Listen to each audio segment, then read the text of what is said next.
কংক্রিটে মোড়া এক শহর আজ কলকাতা। বাড়িঘরের পাশাপাশি কলকারখানায় ছেয়ে গিয়েছে এই শহর। একটু বৃষ্টি হলেই আমরা দেখতে পাই বৃষ্টির জল যেমন রাস্তায় জমছে, তেমনি সেই বৃষ্টির জলের সাথে সাথেই কলকারখানার বিভিন্ন দূষিত জল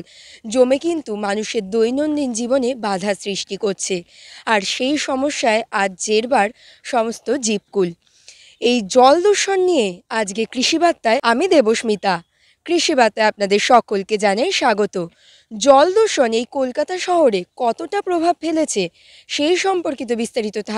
তথ্য থাকবেই কৃষিবার্তার আজকের প্রতিবেদনে। আজ আমি চলে এসেছি নিউ টাউনে এবং বর্তমানে আমরা আজ আমাদের সঙ্গে পেয়ে গেছি দীর্ঘদিন ইস্ট কলকাতা ওয়েটল্যান্ড নিয়ে গবেষণারত পরিবেশ বিজ্ঞানী ডক্টর স্বাতী নন্দী চক্রবর্তী ম্যাডামকে।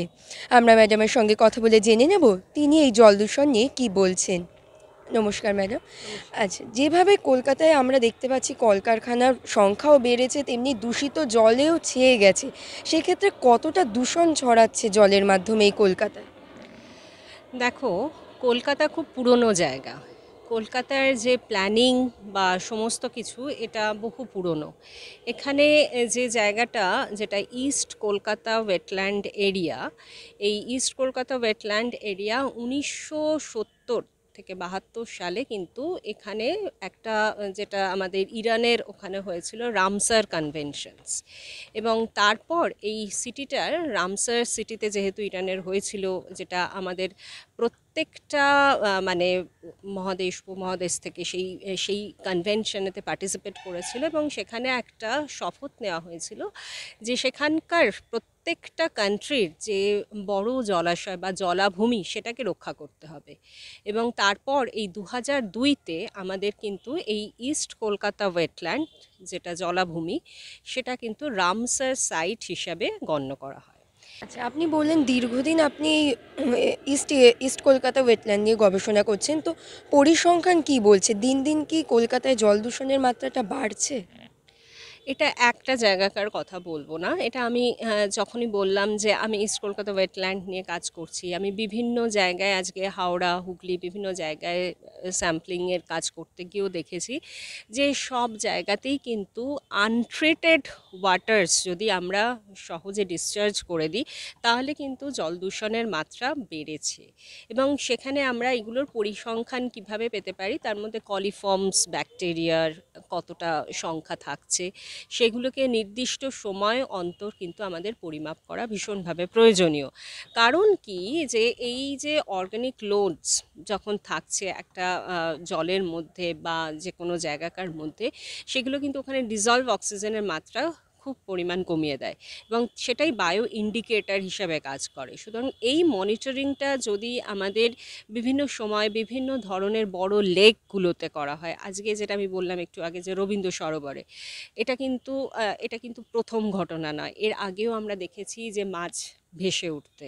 এবং বড় বড় মাছ সেগুলো ভেসে উঠতে, এবং সেই মাছগুলো কি কেমিক্যালসের জন্য মারা যাচ্ছে, এবং সেগুলো পরবর্তীকালে কেউ তুলে নিয়ে গিয়ে সেগুলো যদি খেয়েও ফেলে, তাতেও কিন্তু তাদের শরীরে, যেটা আমরা দেখি যে বায়ো কনসেন্ট্রেশনস ফ্যাক্টরস, বায়ো অ্যাকুমুলেশনস যদি হয়, তা সেই মাছের দেহ থেকে সেগুলোকে টক্সিক লেভেল চেক করা হয়েছে কিনা, সেগুলো কিন্তু প্রপার মনিটরিং হচ্ছে না, যেগুলো ভীষণভাবে দরকার যে সেই মনিটরিংটা করা এবং সেগুলোকে প্রসেস করা, যে কেন মাছটা মারা গেল বা কোথায় জলের প্যারামিটার্সটা কী কতদূর চেঞ্জেস হচ্ছে, সেগুলো কিন্তু ভীষণভাবে দরকার। আচ্ছা, আমরা অনেক ক্ষেত্রে দেখতে পাই অনেক কৃষকরা ওই ওয়েস্ট ওয়াটারটাকে কৃষিক্ষেত্রে ব্যবহার করেন, সেক্ষেত্রে ওই আনট্রিটেড ওয়েস্ট ওয়াটারটা কৃষিক্ষেত্রে ব্যবহার করলে কি ক্ষতি হতে পারে? আর কৃষক যদি সেটা ট্রিটমেন্ট করার পর ওয়েস্ট ওয়াটারটা ব্যবহার করেন, সেক্ষেত্রে তারা কি লাভ পাবেন?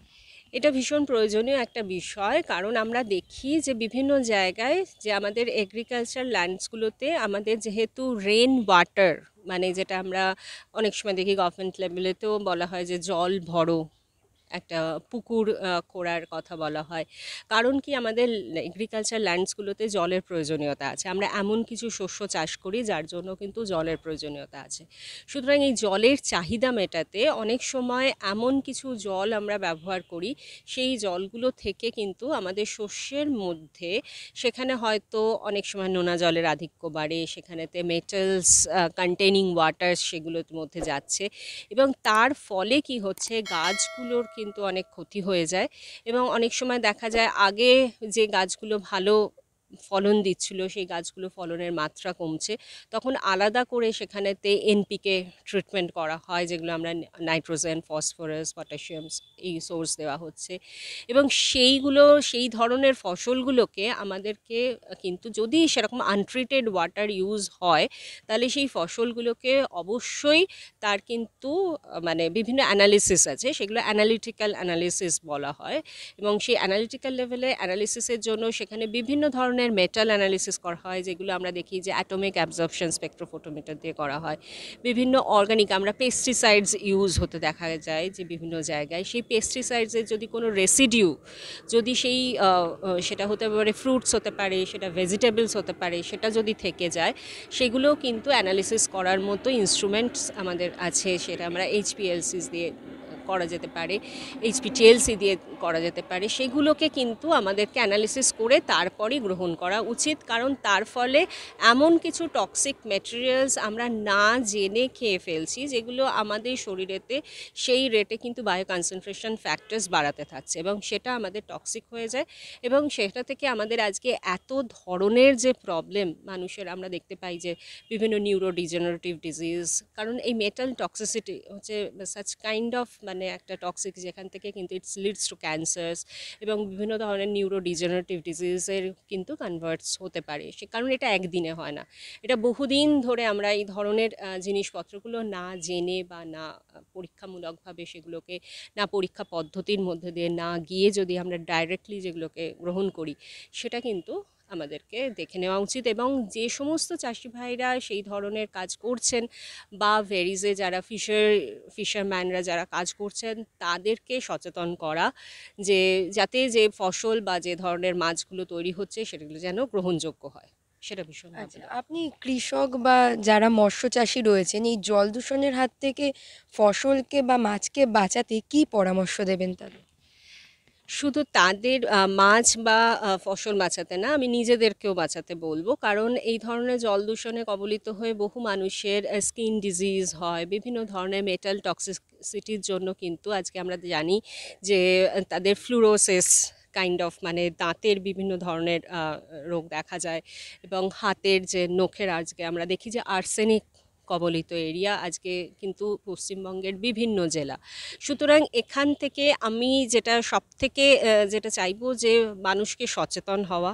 এবং যদি কখনো কোথাও কোনো জলে সন্দেহ হয় সেই জলটাকে স্যাম্পল হিসাবে নিয়ে আমাদের বিভিন্ন পলিউশন কন্ট্রোল বোর্ড থেকে শুরু করে আমাদের all India institute of public health and hygiene সমস্ত জায়গায় ওয়াটার প্যারামিটার টেস্ট করা যায় এবং সেই ওয়াটারটাকে সঠিক আছে কিনা তার বিভিন্ন ধরনের কোয়ালিটি ইন্ডেক্স টেস্ট করা যায়, সেগুলোকে কিন্তু আগে কোয়ালিটিটাকে প্রপার ল্যাব থেকে সেটাকে পরীক্ষামূলকভাবে আগে চেক করে নিয়ে তারপর যে কোনো কিছু কাজ এগোনো সেটাই উচিত, কারণ এত কিছুর পরেও যদি সেই প্রোডাকশনস হয়ে যায় তারপর কিন্তু সেটা আমাদেরই ক্ষতি এবং সেখানকার মানুষজনের ক্ষতি করবে এবং মানে এটা মানুষে জানবে না, সেটা সেখান থেকে আরও কিন্তু সেটা ক্ষতিগ্রস্ত হয়ে পড়বে, চারদিকের যে সমস্ত জনবসতি অ্যাট ইভেন পাবলিক হেলথ কিন্তু ভেঙে পড়ে, সেটাকে আরেকটু লক্ষ্য রেখে কাজ করা অনেকটা প্রয়োজনীয়।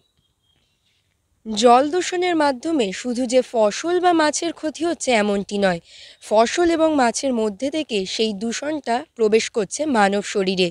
এবং মানবদেহে বিভিন্ন রোগের কারণ হচ্ছে এই জল দূষণ। তাই সচেতন হতে হবে আপনাকে, আমাকে এবং আমাদের আশেপাশের সকলকে, তবেই রোধ করা সম্ভব এই জল দূষণ। এরকম আরও নতুন নতুন তথ্য জানতে অবশ্যই আমাদের কৃষি বার্তা চ্যানেলটিকে সাবস্ক্রাইব করে বেল আইকনটি প্রেস করে রাখুন, যাতে সবার প্রথমে নোটিফিকেশনটি আপনার কাছেই পৌঁছে যায়। নমস্কার।